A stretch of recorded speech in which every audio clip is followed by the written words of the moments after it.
What started out as one of the NFL's worst units has now suddenly become the best. Weeks 1 through 9, the Saints defense ranked 27th in points per game. In weeks 10 through 15, they've ranked first. In Carolina, New Orleans defense allowed just 7 points and tallied 2 takeaways. Plus, they held Panthers running back Christian McCaffrey, who was tearing up the league the last 7 weeks, to just 3.5 yards per carry. He was averaging 5 yards per tote before that. They also dominated Cam Newton yet again. They dropped him 4 times last night, aggravating and limiting an already uncomfortable shoulder to only 131 passing yards. And in the process, they proved again they live in Newton's head while they earned their 4th straight victory over the Panthers. I think he's a phenomenal talent, and you definitely can't take anything for granted. I think we did a tremendous job defensively getting pressure on him. It's hard to contain a guy like that. You're never really going to stop him, so you're just trying to contain him.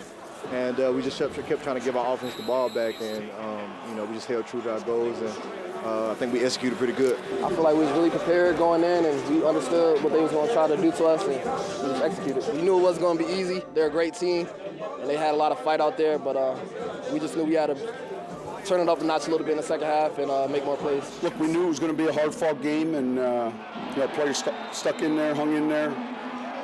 Defensively, we were outstanding. 5 Saints were named to the 2019 Pro Bowl tonight, and yes, there were still plenty that got snubbed. Drew Brees earns his 12th Pro Bowl selection of his career. That puts him in 9th place, a tie for 9th place among all players in league history. Cam Jordan also makes the cut. Center Max Unger earns the first of his time in New Orleans, but 3rd overall of his career. Mike Thomas receives his 2nd, and left tackle Teron Armstead makes his 1st of his career despite missing the past 5 games. The notables left off. Alvin Kamara, he ranks 2nd in the NFL with 16 touchdowns and almost 1,500 yards from scrimmage. And Will Lutz, who is 27 for 28 on the year, he's made 10 kicks between 40 and 49 yards this season. And Sheldon Rankins, he's been spectacular this year. It's crazy to think, but college football's early signing period is tomorrow.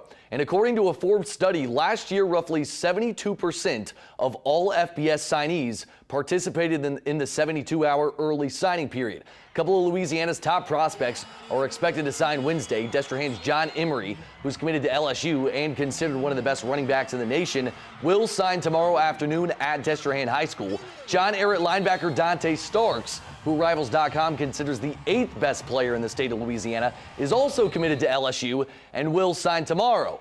Now, Amy's Ishmael Sopsher, Rivals' top defensive tackle in America, looks to be waiting until February to make his decision, but he's between LSU, Alabama, Oregon, Texas A&M. Hopefully, LSU's hoping he stays home. Meanwhile, LSU baseball, right around the corner, they were named collegiate baseball's preseason #1 team in America. The first appearance for the Tigers at #1 in a preseason poll since 2009. That was a good season for the Tigers because they went on to win a national title. Sure. But this team kind of sets up similar to a couple years ago where they had Cole Freeman, Alex Lang, and Kramer Robertson. They were a core that got drafted. They came back. Now this year they got Zach Hess, Zach Watson, another core that could help them push for a national title this season. They're going to be really good. Returning players for sure. Yeah, no doubt. All right, Andrew. Coming up, we're going to have a Christmas controversy, how this man of a woman's decorations made her viral.